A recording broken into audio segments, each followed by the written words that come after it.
in public sector. This was University City Public Library, recently reopened. Municipal buildings, like a rec center. These are, chances to really touch a lot of people. And a lot of the work we do, we don't have any engagement with the end users necessarily. So if I'm doing a rec center, say, that person that's going to use the rec center on a daily basis, I may not have ever met them or get to meet them. So I'm dealing a lot with trying to pull a lot of information out. So we know that design impacts us all.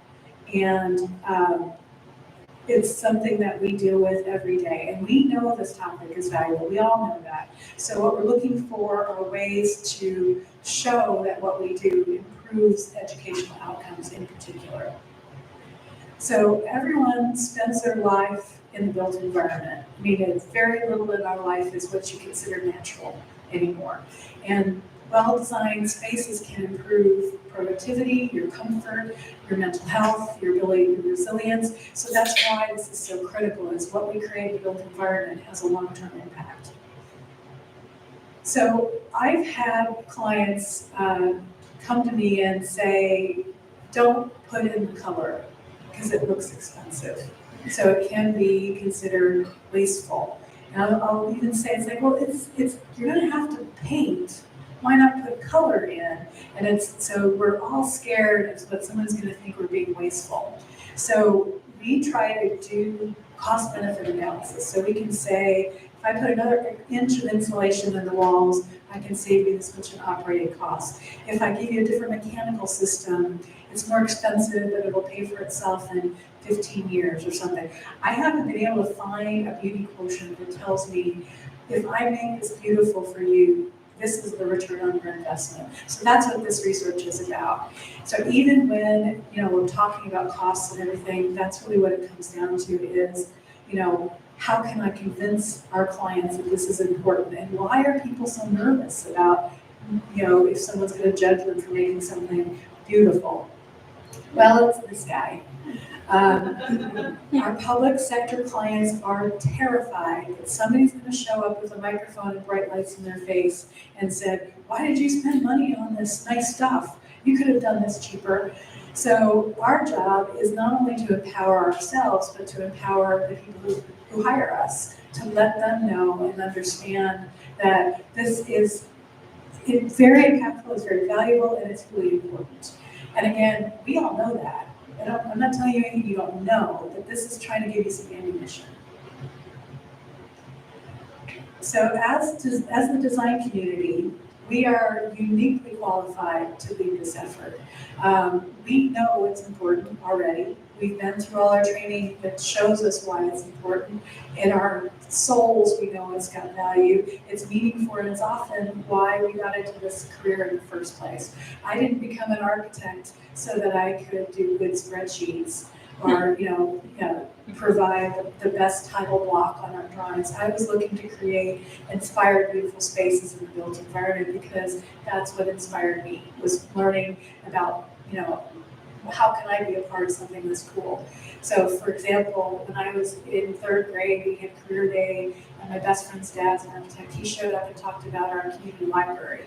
And it's a new library. And I just thought it was the coolest thing I'd ever seen. I love the library, and I came home and said, I want to be an architect. And it's like, I didn't know what that word meant, but I knew I could do this cool thing. So that's something at our core that we all can do to make a case for this.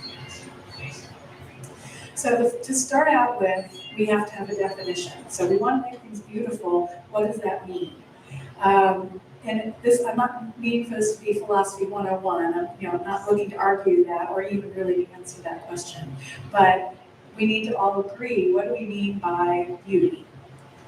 So, for example, University City Public Library, which has recently been renovated, is what we would call a brutalist style building.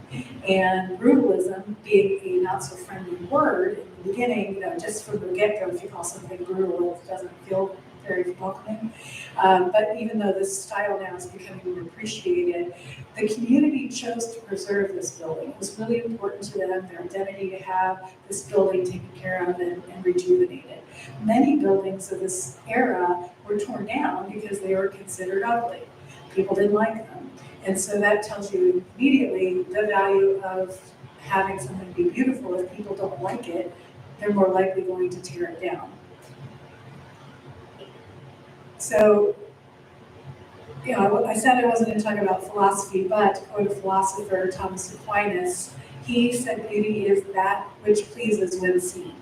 So how do we take subjectivity out of the word to come up with some universal concepts? So there's research that shows us that there are things across cultures, time, and any place that we all as humans understand as beautiful.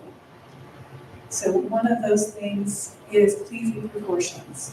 There are aspects of this that they've been able to study. So you do brain scans on babies. They watch their eye movement. They look for things that are like faces, or they look for specific colors. As humans, we respond to symmetry and balance. There's actually been some research that shows that across many cultures, things that come in threes, feel balanced to us. And I don't know if you've ever felt this way, you want to go over and tweak something because it wasn't quite balanced. It's sort of something you can't help. We feel comfortable in spaces that relate to the human scale.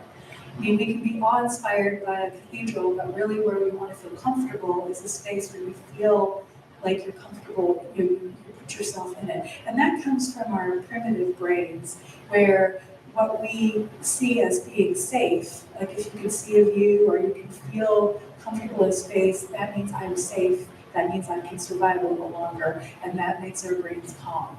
So that's the main thing you want when you're creating an education space, say, is you want people to feel comfortable or they're not going to be able to understand and take in the next level of information. Another term that the scientists use is coherence. In our world, we use the word wayfinding or hierarchy are terms we're familiar with that most people would know what we're talking about if we talk about wayfinding, but that's what they are thinking about, same idea. We like order because it helps us to make sense of our environment, same kind of thing. We need to feel like we know where we are, where we're going, and it's best without, graphic designers, without so many signs. We need to feel intuitively that we can find our way, and especially in environments that are stressful, like hospitals and airports. So why are hospitals and airports the most stressful environments they put humans in? That's another topic for another time, but it's just having a way that we can sort of come in the front door and see, okay, there's the bathrooms and there's the staircase and here's where I can go. It's all part of coherence. Nature, and I'm going to go a lot deeper into this later, but across cultures, humans universally find nature beautiful. There's threats in nature as well, but there are aspects of nature that, whether they're created like a well-designed garden or something natural like a sunset. I've gone on vacation places and it's like the whole town shuts down because there's the sunset and we're going to go look at it. It's the same sun every day, but we have to go look at it. Well, that's built into our senses, and we find that beautiful, and we're all drawn to it. So there's a great deal of research, really terrific research, that shows vast benefits to being out in nature. So I'll talk a little bit more about that. And then delight. Delight can be whimsy, it could be color, it could be historical reference. It draws our attention, it's a focal point. The company that does this the best in their environments is Disney. They are in the delight business. They have all the architecture and the colors and the characters, and so everything they do is about, oh, that's fun, oh, I want to be there. So, but some of that can be a little bit too much. There's a lot of it, but we all need to have that fun element in our buildings. And in St. Louis, in particular, we have masons for hundreds of years that create incredibly well-crafted buildings. Up till today, even every day, I'm amazed at the work our masons do. And years ago, I had a project where we worked with a developer to do an office building, and the developer said, well, if I take out all these masonry details, can we save some money? And I said, oh, please no. the mason actually said, you know, I'm probably gonna have to charge you more if I take all those details out, because my masons are gonna get bored and they're gonna make mistakes, and that's gonna cost me money. So I was like, leave my architecture alone. So is that there is a value not just in the people who are in the room, but the people working on these buildings as well, that they see something they can be proud of and they can feel some ownership of. So, okay, those are the principles of what we think of that we can all agree is beauty. So how do you measure the value of it? How do you kind of quantify something as ethereal as that? Well, that's where neuroaesthetics and cognitive science came in. So early on in this science, it was questioned on both the technical sciencey side and on the design side. So the science community thought of this as soft science, social science. Well, there's not real meaning in social science for the hardcore science people, so they didn't think of it as serious. The design community didn't like it because we don't like scientists telling us what we should be doing. We own the beauty side of it. Some of us don't feel comfortable with it having been picked apart and studied.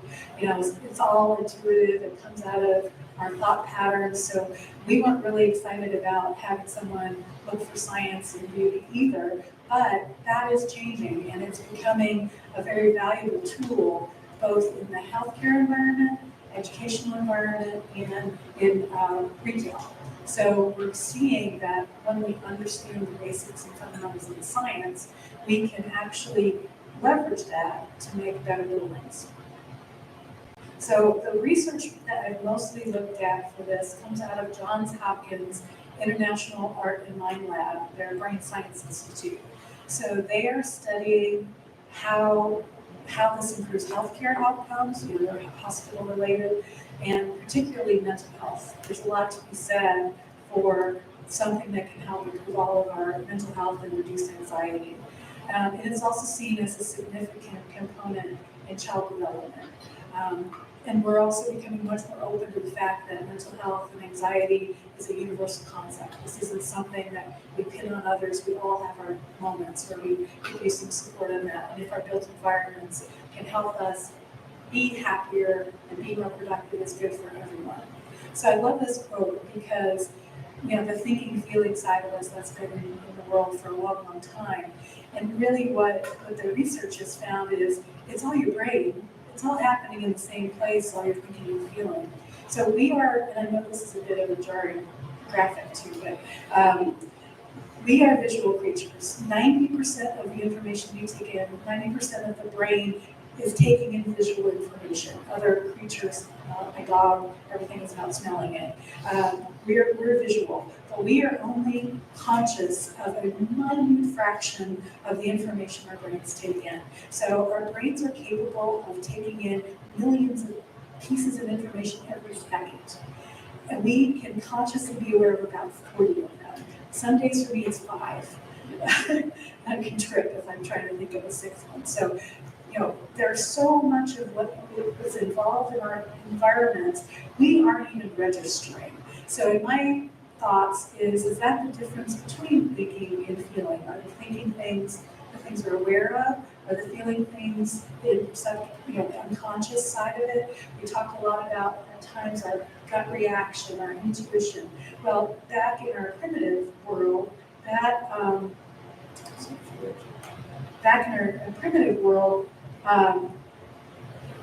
our intuition kept us alive. We used to rely on that. And now we are kind of thinking so much that that's squishy, that's not real because it's not hard. You know, we're downgrading our intuition, which I think we're really missing out. Okay. So here's how it works in the brain. There's different zones, and again, I'm somebody who colors for a living. I'm not a scientist, but so this is a very not so scientist-generated view. This is what I've interpreted. So neuroscience studies the brain from where these different things happen. So different zones in our brain process all the incoming information. And so if someone has a brain injury, it may impact other parts of your body system. So you might not be able to taste anymore. You might have lost your short-term memory. You might not be able to feel your feet anymore. All of those things happen in different sections of the brain. So how do where you're dealing with things happens in these different areas. So the early part of neuroaesthetics was, well, where's the beauty part? Where's the part in the brain where beauty happens? If I get a brain injury there, am I going to not recognize beauty anymore? Well, that's the kind of cool part is the brain reacts to beauty all over. There's not a place. Everywhere in your brain, when you're seeing and reacting to something that's beautiful, it's all over the place. And so if we're putting people in scanners and you're shown images and stuff, your brain lights up when you see something that you consider beautiful. So that's really important. Your brain likes beauty, which makes sense. We all like beauty. It's sort of thing we react to, but it actually is a chemical basis. So there's one area of the brain that happens all the time, though. It's not limited there, but it's sort of a common element through all this. That is where learning, reasoning, problem solving results, this frontal cortex. Interesting, it's also the area in the brain that processes rewards, and it also is important in the study of treatments for depression and anxiety. So I think it's really fascinating that potential treatments for anxiety are related to the place where you're most impactful in beauty. So maybe there's some really wonderful connection there. So what does that mean for our built environment? Our built environment's reactions are multisensory, of course. We talk about visual, but there's all these other aspects as well. And they all play a part in our perception of space. They say that smells can be very triggering. So if you have a remembrance of your high school cafeteria lunchtime smell, can bring back all those high school anxieties just from one particular smell of something. So we have to keep a lot of that in mind because so much of this we're completely unconscious that it's happening.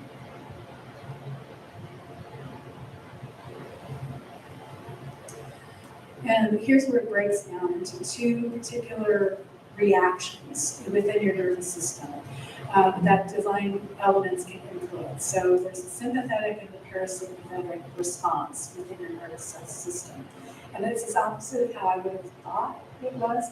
The sympathetic is the fight or flight response. The parasympathetic is the one that finds you to be calming. So sympathetic releases adrenaline, parasympathetic releases endorphins, those things that make us happy.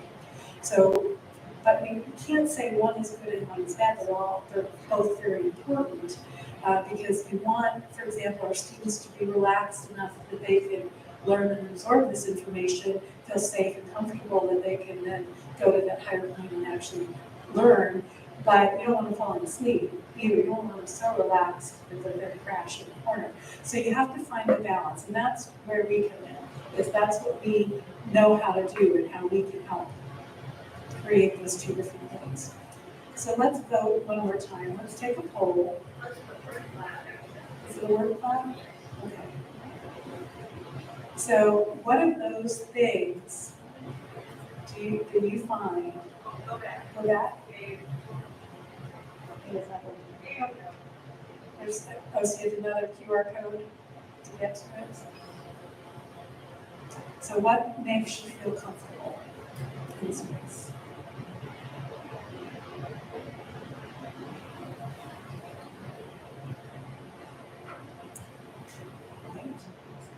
Right.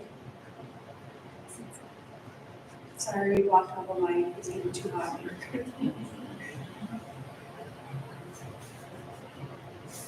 I think it's interesting the people who gravitated towards the soft seating instead of the step chairs. Daylighting is very important.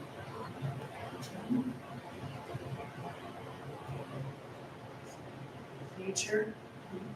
We'll go into a lot more about nature and plants and all of that as well. Okay.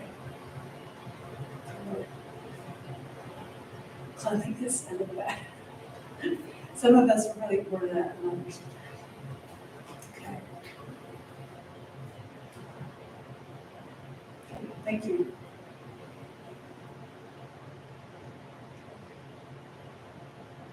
So daylight and color were the main ones. So these all came up in this study, large-scale study in England of 34 different schools, 750 students. They pulled it down to 6 elements that they found as significant, as the things that impact students' ability to learn. So when you have these things, and of course it's all, how do you use them and how do you use them properly, these are the things that impact learning. Well, this was the one takeaway, one number I want you to remember. What is the impact of these 6 things? 25% improvement of the educational outcomes. So students learn better when they're in good design. We know that, of course we do. But that's an actual broad-based study that shows huge impact on learning achievement. They also learned that students, that there's very specific takeaways. And if you read this quote, you'll see some familiar words that popped up in the poll we just took. Students like comfort. They like to be in spaces that are more like home. There's a term in our industry called residential commercial, that's become very, very popular. There's a reason why that's really popular, is because these are places we feel comfortable. We create our homes, our nests, to feel comfortable, because when we're comfortable, we're more productive. So there's a lot to be said for that. There is a project that Herman Miller Furniture Company did about 5 years ago called the Greenhouse, where they converted a manufacturing facility to have courtyards, gardens, skylights, natural light. Within 6 months of that facility opening, people felt better, they were more satisfied, their performance improved, and after 9 months, they were able to count a jump in productivity, because these environmental things, natural light views, were all included as part of the manufacturing facility. So here's some examples of where we've actually tried to put these ideas into use. So this is a project we did, a renovation of Clayton High School's library. The library is used by everyone in the community. So in some of our schools, like a classroom might only be used for a class or teacher, but there's spaces in schools like libraries that are used by a much broader community. So how do we figure out how to do this? What we did was we went to the space and did some listening user groups to hear what they hated and loved about this particular space, how it was. We documented that. We had student groups, educators, volunteers, parent groups. We had a 2-week window. They had said we had the job, and we had 2 weeks until they could get our contract approved, and then we had to get the work done by, this was in December, we had the work done by January, because we had to build it over the summer. So we had no time, but we still managed to figure out how to get this done. So the school had a QR code they set up in the room. We had whiteboards all over to get a lot of feedback. And we found out what the students were looking for were all of those other things. They wanted to feel comfortable. We heard a lot, they wanted a place to sleep. I can't go to a school board and say the students want a place to sleep. But what they were talking about is they wanted a place to relax, to rejuvenate, to kind of have a mental break. So those were the aspects that were important in this particular environment. We took all of that also, and because of the research and the feedback from the students, they said we need a better wellness center. They had a place, a counselor's office, for the students to go to when they had a need for a counselor. It was a terrible space. And so the school said, okay, well, while we're at it, let's also do something and create a new counseling suite. And a lot of the same concepts came out that we used for the library was in here. So soft seating, throw pillows, residential scale, natural materials. Unfortunately, not great windows in this space. It's also very, very small one. But we were able to bring in wood elements, things from nature, to help create the environment where students that stressed out need to find a little bit of comfort. So let's take a deeper dive into the impact of nature on our well-being and our ability to thrive. So we use the term biophilic design.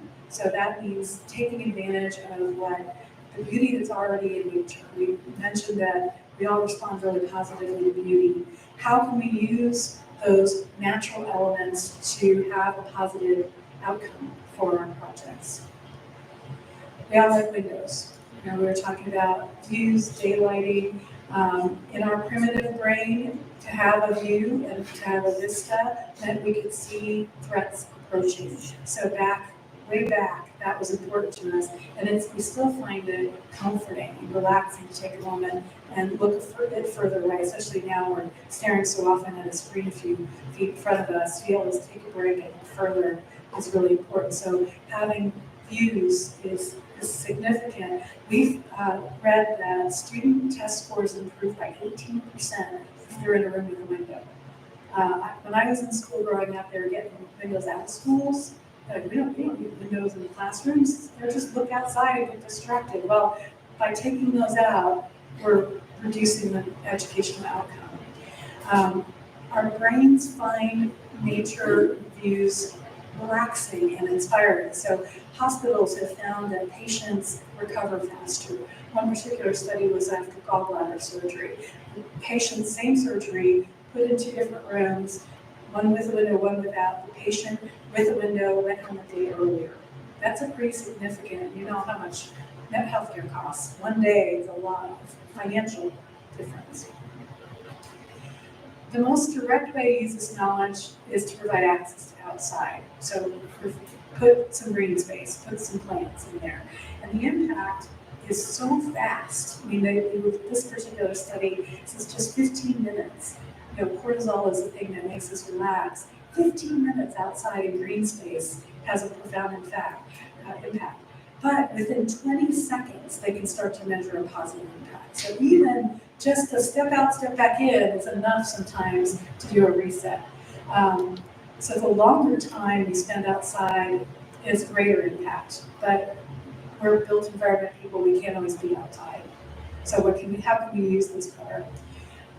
We can have very similar impact by using biophilic design, bringing nature into the inside, having views out, having materials that are or replicate nature, having artwork that depicts nature. There's a reason people, generally out in the world love impressionist paintings because they most often depict nature. That's what we like. It has a feeling of nature and light and movement. Those are all the things that we really like. Layering these natural elements, so nature-inspired elements, can have the same impact as going outside. So that, we all like wood, we like these things, plants. So those are aspects of bringing nature in that can improve what it's like to be in our built spaces. So adding green spacing, adding more natural daylight, but the daylighting has to be controllable or it can have very negative impacts. Plants don't even have to be real. They can be plastic as long as they have a feel to them that's real. Natural materials, there's a reason we all like to brick buildings in St. Louis. That feels like nature to us. And then even the color that we choose to put in our buildings. So there's something called attention restoration theory, ART. That suggests mental fatigue and concentration can be improved by being in nature. So we all get fatigued over time. The capacity for your brain to focus on a task is limited by the potential of, how much can I spend doing this at time. It's like anything else. Your brain has a capacity. Like you can only lift so many weights, or you can't lift them anymore. Your brain can only do so much. So there was a study in 2001 in Sweden where they took 3 groups of people to do a 40-minute task, and then they had 40 minutes to do something else. So the 3 different things they had were walk in nature, walk in an urban area, or sit quietly, reading magazines and listening to music. So they all had a task. They went and did either indoor walking or walking in nature, urban, or resting. And then they came back and did that task again, and they were measured in their productivity. What was the outcome of those 3 different kind of breaks? And by far, the people who have been outside in nature, not even in just outside in urban, but in nature, have far better ability to do proofreading and do things that require a great deal of concentration.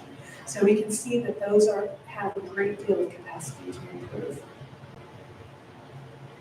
So another study, and this relates to the educational environments, studied students that live in apartment buildings in Chicago. So they had a student that was replicated in other cities. They looked at students that lived in apartments, some with courtyards that had plants in them, some that were in courtyards that were just paved. And there was a marked increase in their cognitive ability, their health, their physical and psychological health, not just their physical health, in families that came with green courtyards, just having plants in those courtyards, same buildings, everything, just having some green space helped people have better outcomes. And crime was less. Once they started looking at it, there was a ripple effect beyond just educational outcomes. The impact was highest in the most at-risk populations because the people at most stress, being at-risk population is hugely stressful. You get the highest benefit from having access to green spaces. So this is an image of a school we did for a special school district. This is a school population, standalone high school for students who can't go to regular high school for a lot of reasons, for whether it's mobility, behavior, learning challenges. And we created this high school around this courtyard so that people could go in and out inside. And they had a school previously on the site. And when the kids went outside, they were gone. That was a problem. So it was important for the school environment to have a safe place for the students if they needed this moment to go outside and have it in the courtyard. And they have these planting areas that the students work on. That's also been really rewarding for the students. Even when you're not out there in it, you can look from the different pods out there and see it. And in a way that's safe and monitored, and it's still durable. It's not something that's going to fall apart, but it's something that brings in green aspects. So I wanted to touch on this. Is the same school. When we were hired to do this, we got into the whole thing about we need durable materials, and it needs to have kids in wheelchairs, and thinking ahead and all the technical requirements and physical limitations of some of the students. So we met with the principal of the school, trying to think, okay, what's the most important thing we could do here? So we sat down with the principal and asked her, okay, what are your main goals? And she said, I want this to be high school. We're like, of course it's a high school. She said, no, these kids don't get to have high school. These kids are here until they're 21, and then until they can live independently. It's a relatively institutional environment. It's not very rewarding. They never had a mascot. They never had a cafeteria. They never had graduation. So her goal in this project was to create a high school experience for the students, which is like, okay, yeah, let's get back to what's really important here. We'll find something durable, but let's give these kids a great place. Well, interesting, and this is all just not science to it, but it's just something we experienced. We created this graphic at the lobby of the building. They selected the eagle as their mascot, and so then we made this sort of logo, and the principal was very important. There was a lot of natural elements and really a lot of views. And the kids that are here sometimes have trouble managing their emotions, and sometimes they get very angry or upset, and they take it out on the building, which is all the technical stuff we're looking at. So these beige panels on the wall are 1/2-inch thick phenolic resin. It's like stuff you use for bullet resistant construction. So it's super heavy duty, durable stuff. Well, this graphic is plastic panels with the graphic printed on it. The kids have punched holes in the phenolic resin. They have never scratched this. This has remained, it's perfectly in great shape after all these years. And this is anecdotally, but they're very proud of this. This is their high school mascot. If you're going to get angry, you don't take it out on your high school mascot. You take it out on the beige wall right next to it. So just by providing people these connections to their community, we're showing them that we value them and that they will value the building back. They will take care of it. That's something we've seen and experienced, and I really feel very strongly about it. sustainability. So the last benefit of beauty in our buildings that I'm going to talk about is sustainable design. When we connect with a building that's important with our community, we want to preserve it, we want to protect it. How many people remember the saucer building not far from here that they were going to tear down? People came out, they're like, storm the castle, we'll save our farm saucer. It's a weird little building. It's not even that big, but people felt really connected to it because they connected for what it looked like, what it represented. So if you want to protect a building, you want a building to last, it needs to be pretty. It needs to be a beautiful building. We preserve buildings because of our connection to the history of them. So this is what's called the Red Barn in Festus, Missouri. The property was a farm, it was donated, it's now park in Festus. When they made it a public park, they kept the barn. They didn't need a barn in a public park, but everybody liked the barn. So they kept it, and now we're working on, everybody's like, well, can I have my wedding here? It's so charming. So now we're working with them to create a building that can be used for different events. So this is sustainable design because this building was already here. It was built a long time ago with really great materials. It was built, it lasted this long. The labor and physical effort and the money that went into making this building, we're still using it. So that's a sustainable principle. It's an economic value because we're creating an economic place where they can rent it to the community to use. So because they preserve this quaint red barn, it's going to be an income generator for the city. Parks are lovely and they add a lot of value. This is a direct economic input to the community. And I think one of the primary things we learn about sustainable design is the most sustainable building is one's already there. If we can reuse our buildings, that helps us preserve our planet. So neuroaesthetics measures how beauty changes our brains. This knowledge, we can use it to improve health, well-being, learning outcomes. Scientists that are in this field talk about it not just by, okay, we need to be good. They use the word thrive when they're talking about this. We need to create spaces where people do more than just exist. We need to, go beyond survival to thriving. The research proves what we already know, that good design is part of that. And it has lasting value and it's important. And now we have the numbers that we can show, and it's starting to grow. So this research shows that what we do is important, but it also makes our communities healthy, happier, and more productive. So let's do another poll. What are the things that you relate most to? What are the aspects of beauty that you think are most important?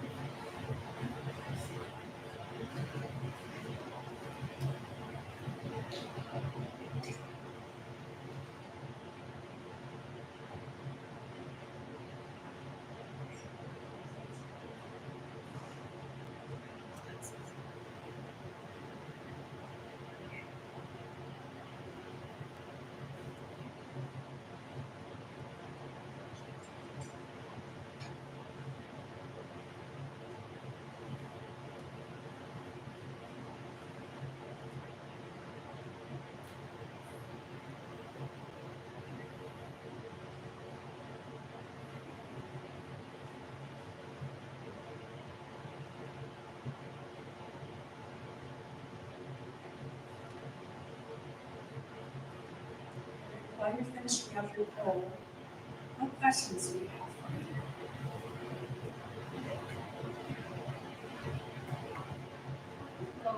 Choosing is it schools are more intended to sense of your decisions and process? Of course, our schools want their color. It's their brand, it's their marketing, it's all about, we're the blue devils or whatever it is. They always want to have their color everywhere. What we try to let people know is one color everywhere is not delightful. It can be oppressive. And I showed you Clayton's high school library. Their color is orange. You know, it's like, there's just so much orange you can have in your life and really like orange. So it's all part of a bigger picture of things. I think just like, I need a good HVAC system, that's easy to quantify. Well, our color is orange, so I need to be orange. It's the same thing. We can talk about this from a scientific point of view. Cool colors are calming. Warm colors are invigorating. Like I showed you that hallway that was all red. That was Kirkwood School District. They're red. So it's, you know, so you want kids to move through the hallways. They're not going to hang out necessarily and relax and kind of rejuvenate there. They can go outside in the courtyard and do that. But if you're in a classroom space, maybe you dial back the red. Maybe all the furniture doesn't have to be red. Maybe there you can bring in some other more natural colors to it. So it's, again, what we do is finding that balance. What we can do is to show people, here's the science behind what I know in my gut. So it's again, I think if you've been in hospitals, you see a lot of natural muted colors. They don't do a lot of bright colors in medical environments. In retail, color everywhere. You know, you want to see that excitement. You want to draw somebody to it. There's other aspects beyond color. I know a study I read about Walmart, who's not known for their beautiful buildings. They did a study where they put in skylights in their big box stores. When they had product under the skylight that natural light fell on, that stuff in that spot sold like crazy. And then they took that stuff, moved over, put something else in that spot, that thing sold like crazy. So there is some research coming out on how people respond in a retail environment as well. So it's really more the dial of how we put ourselves in those environments and what we want the outcomes to be.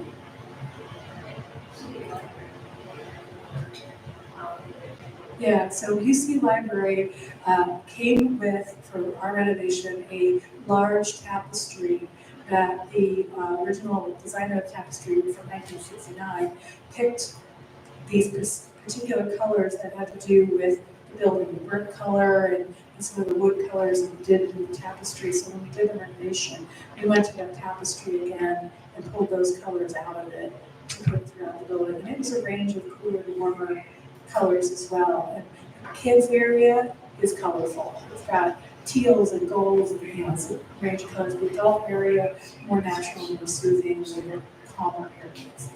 Particular area. The thing that people really liked about that building, it's a big brick box, you know, is it has this massive skylight right in the middle of it. So the interiors of the building are washed with sunlight even on a cloudy day. So it's a nice space to sit in.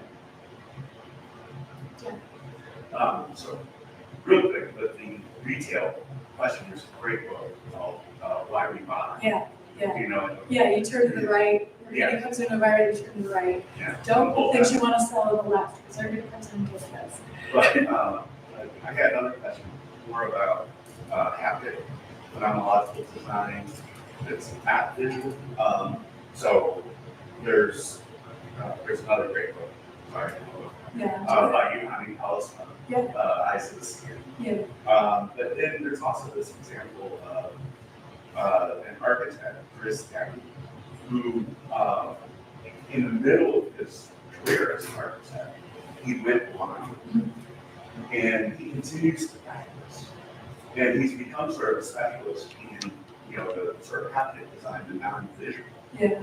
So there's a question. So how, designing holistically like that, I think we all really want to do. How do you convince clients who are mostly visual about how some of those other atmospheric, you know, other essential aspects can add to the building? I think that the first thing we try to do is we ask. When you go into a building, what do you relate to? Do you remember going to, I don't know, has anybody here been to casinos in Las Vegas or some of the nicer casinos around? You go into the lodge, it has a particular smell. And it smells like fresh cut flowers. There are flowers there. There's not enough flowers to make it smell that way. They actually have a particularly trademarked fragrance system that they pump into that space.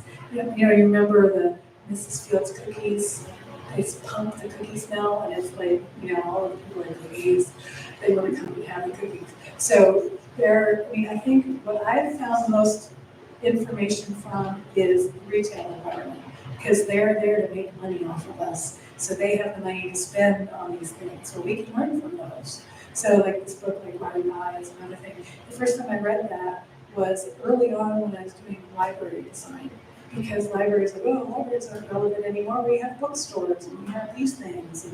And so the library world was like, no, books are free at the library, you have to pay for them over in these other places, but why don't we learn from bookstores what they do to get the books off the floor? So they started taking books and putting them cover out, which is what bookstores do.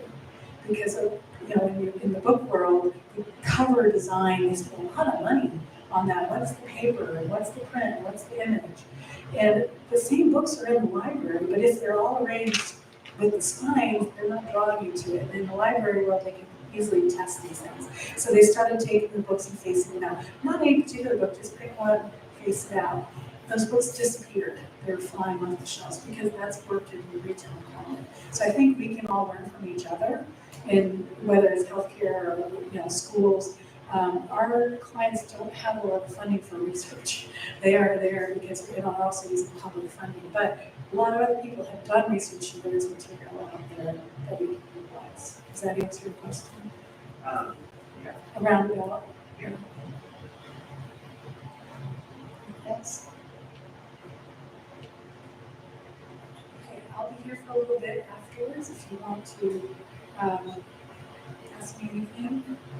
Happy to continue. Thank you.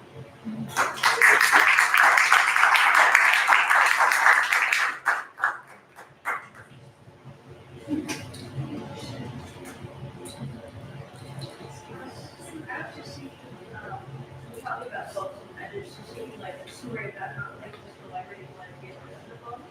Okay, for the school, when we were hired to do that school library, we were hired to do the school library, the administration wanted to make it a tech center. They wanted more screens, they wanted to get rid of books, they wanted it to be a place where they could set up chairs. And so during that couple of weeks when we had to meet with everybody, we were talking with kids, well, do you want us to get rid of the books? They're like, no, I like the books. Sometimes I like to sit next to the books. I might not ever read this book, but it makes me feel comfortable to be in a book area. They actually get positive energy from the books. They may grab a book off the shelf to read it later, and they actually knew specifically what books were where. So they were looking, it wasn't just a cursory thought. They actually had spent some time looking at the books. And so we created actually an area specifically for the books, and with seating in it. Because one of the things that get into the details of it was, there were kids that wanted to go to the library that was full of people, but they didn't want to be part of the people. They wanted to be over here looking at all the people. So we created these zones where they could be cozy around the books, but still see what all their classmates were doing.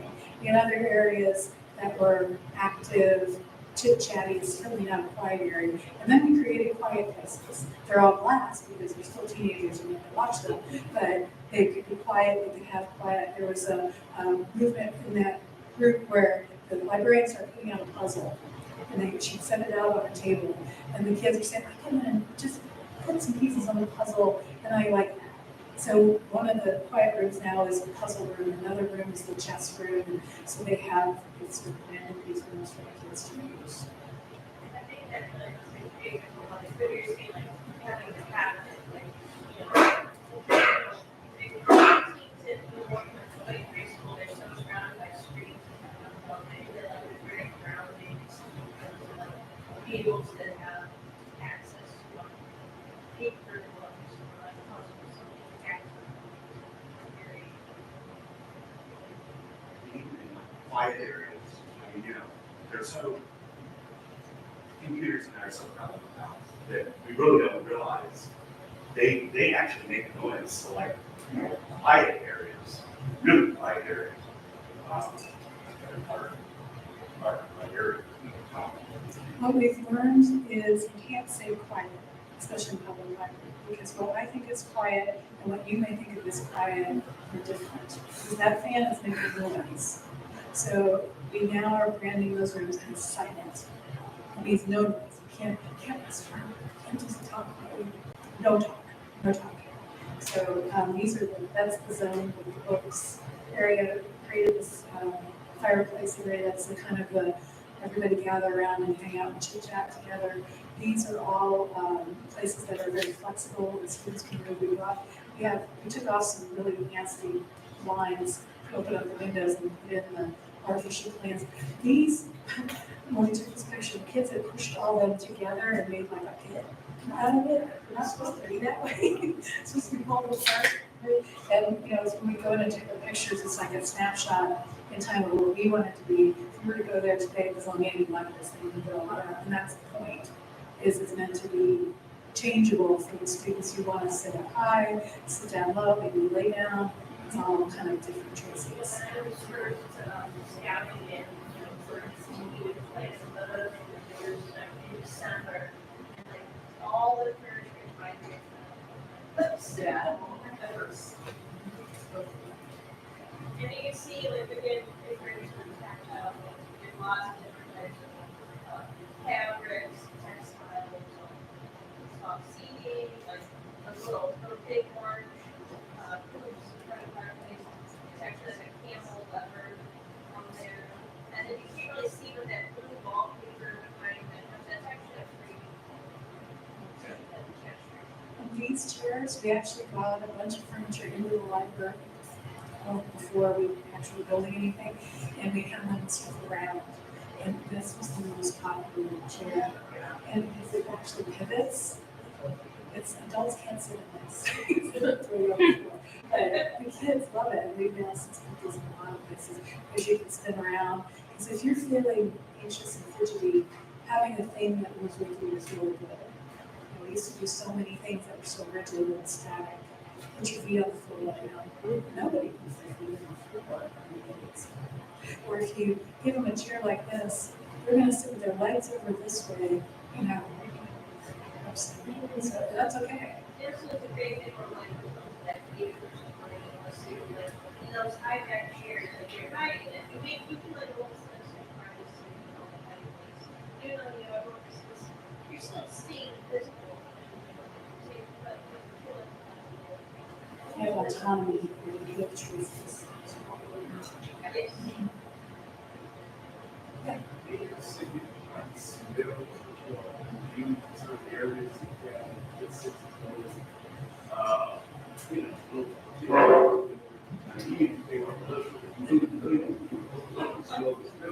Right.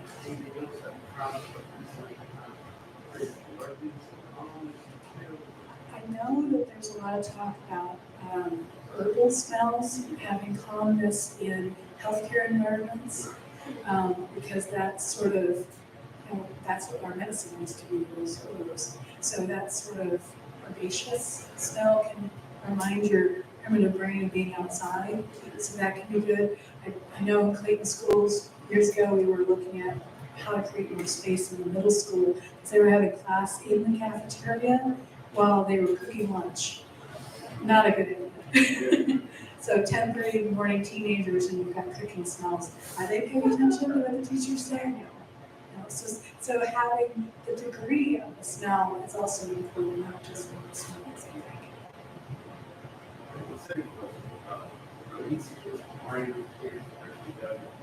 I saw really good concept of the wall, it was all kind of chalkboard finish.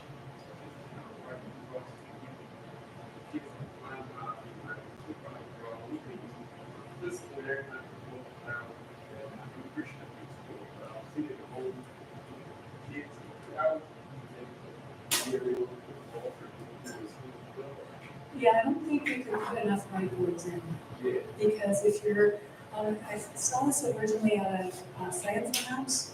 When you're thinking through ideas and you see somebody, oh, I need to write, what was that book you told me about? And you can write it on the wall. Kids are the same way. What we saw that doesn't show up in these pictures, but they were stuck in math class, but they saw somebody who was good at math. They say, hey, I was doing this in math, and it's like, no, you need to do it this way. And then they could work together kind of on the fly, and that's what they responded well. So the whiteboards that are in the space are movable. They get drawn around, they actually become walls sometimes, but like we're talking about those high back chairs, you can also, yes, but having them, the surfaces of some of the tables are writable to, yeah, like a white surface or a light blue surface, you can write on that. Yeah. And there's a lot to be said in terms of learning outcomes. If you're trying to remember something, move your arms, because you're activating a different part of your brain, and you're more likely to remember it. So there's a lot, so writing is movement, and that can help your brain.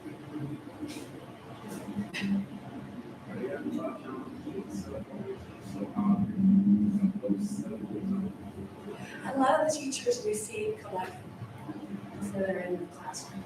You can't take them away because they're going to sneak them. But if they have them, put them in a basket and bring it in the room, you might use it, you might get it back for some aspect of the class, but they're distracting for all of us.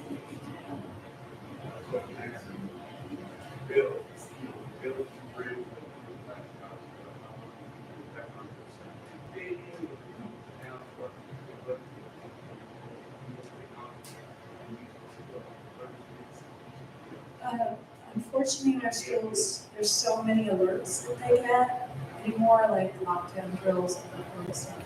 I don't think I've seen a good way to do that. I still have PTSD to that sound. So I wish maybe that's something you can invent. Some better sound. Yeah. Yeah. Yeah, and I think everybody's different in that way too. There's a power in when you guys introduce the data and extensions of the comments. It's valuable to share that where you get that on pieces. So there's a design. This is that. So the reason I'm here is because I've been working on this for quite a while and I needed to wrap it up. I needed a deadline. So signing up to use that means I have to wrap up the materials. Now I have this research in sort of different silos and I can share it before we even start. That's the goal. We've done a lot of that with trauma-informed design in our work. We did a lot of that with school safety, both, very hardcore, safety related hardware and all that, but also SEPTED, that is sort of premises about making a safe environment that is an onboard class. So we try to bring all this stuff up front as the expert who functions as a trusted advisor. Here's what we know. Tell me about yourself. How can we connect these two things together?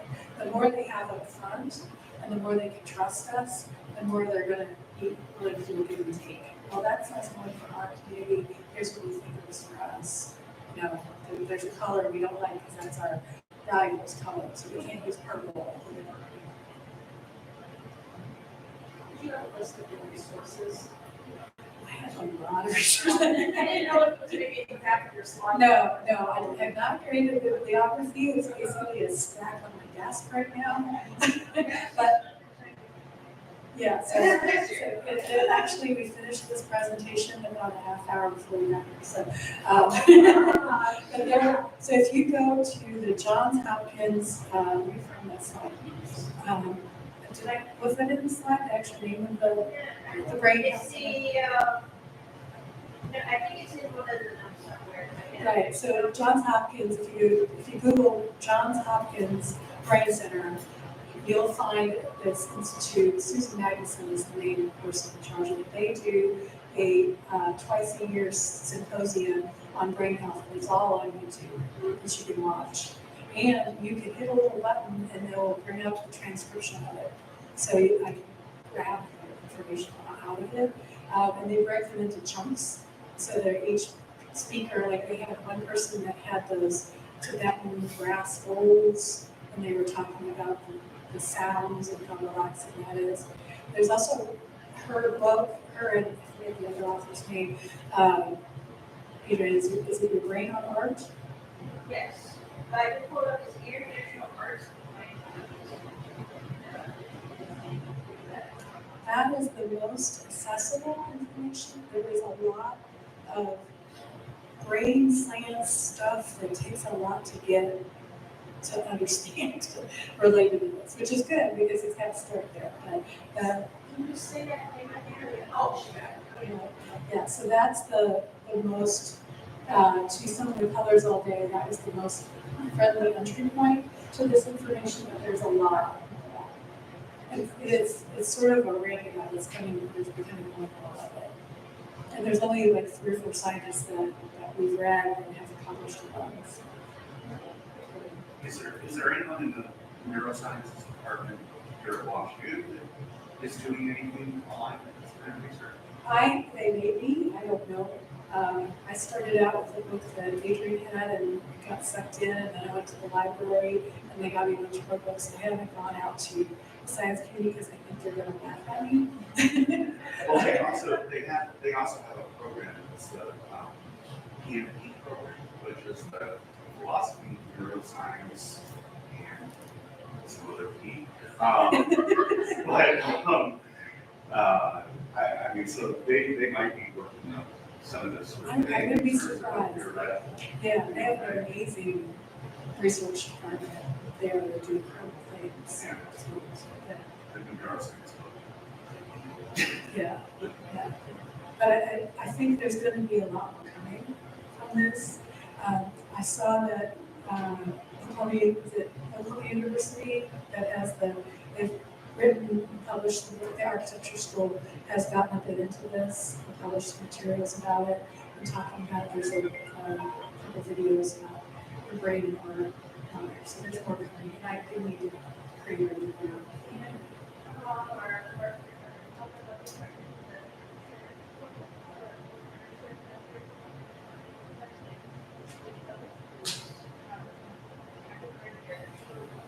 So that's what we, you know, they have talked about the first one next year, how it lasts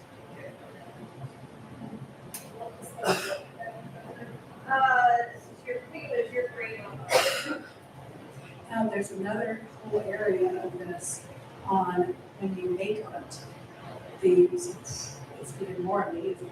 It's like, why was it that when we were little kids we got to draw, and all of a sudden now I got to sit down and not do that anymore? It's like there's great research that shows making art makes you healthier, makes you happier, makes you do everything else better in your life. They're showing students that are involved in the arts, whether it's music or drama or anything, are better students. They stay in school. There's fewer absentee because they're motivated to go there and do the thing they like. But I mean, the outcomes from a science reviewer are astronomical. So that's another soapbox. You know, it's like the kids make art. It also is part of the certain. He's not